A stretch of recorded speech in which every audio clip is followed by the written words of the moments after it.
నమస్తే న్యూస్ 24 తెలుగుకి స్వాగతం. వార్తల్లోని ముఖ్యాంశాలు ఇప్పుడు చూద్దాం. హెచ్ఐవి ఎయిడ్స్ సుఖ వ్యాధులపై అవగాహన అవసరం అని child found India link worker G Shakuntala పేర్కొన్నారు. నంద్యాల జిల్లా మహానంది మండలం గాజులపల్లి గ్రామంలో జిల్లా పరిషత్ ఉన్నత పాఠశాలలో child fund India link worker scheme ఆధ్వర్యంలో హెచ్ఐవి ఎయిడ్స్ సుఖ వ్యాధులు దిశ యాప్ మాదక ద్రవ్యాలపై విద్యార్థులకు అవగాహన కల్పించారు.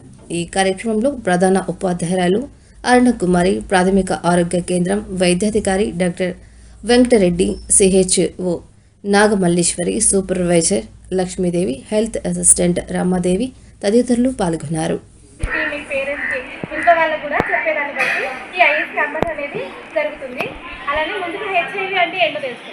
హెచ్ఐవి అంటే ఇది ఒక వైరస్, అంటే రోగనిరోధక శక్తిని తగ్గిస్తుంది. హెచ్ఐవి మీనింగ్ హెచ్ అంటే 4 రకాలుగా వస్తుంది.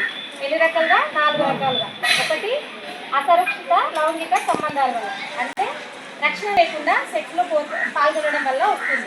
రెండోది, కలుషితమైన రక్తము ఎక్కించుకోవడం వల్ల, అంటే హెచ్ఐవి ఉన్న వారి రక్తం మనం ఎక్కించుకోవడం వల్ల, దానివల్ల కూడా హెచ్ఐవి వస్తుంది. కలుషితమైన శుభ్రపరిచిన సూదులు, సిరంజీలు వాడటం వల్ల, అంటే ఒకరికి ఎక్కించిన సూదులు, ఒకరికి ఎక్కించిన సిరంజీలో మనకి ఎక్కించుకోవడం వల్ల కూడా వస్తుంది. అంటే హెచ్ఐవి వాళ్ళకి వాడిన సిరంజీలు కూడా మనకి వాడిన హెచ్ఐవి వస్తుంది.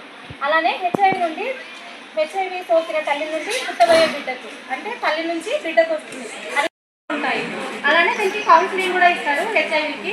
అంటే కౌన్సిలింగ్ వల్ల మనం అంటే ఇప్పటి వరకు నార్మల్గా ఉన్న మనుషులకు సడన్గా హెచ్ఐవి వచ్చిందంటే మనమంతా మారిపోతుంది. ఉండాల్సిన టైం అన్నమాట ఇది. అందుకోసం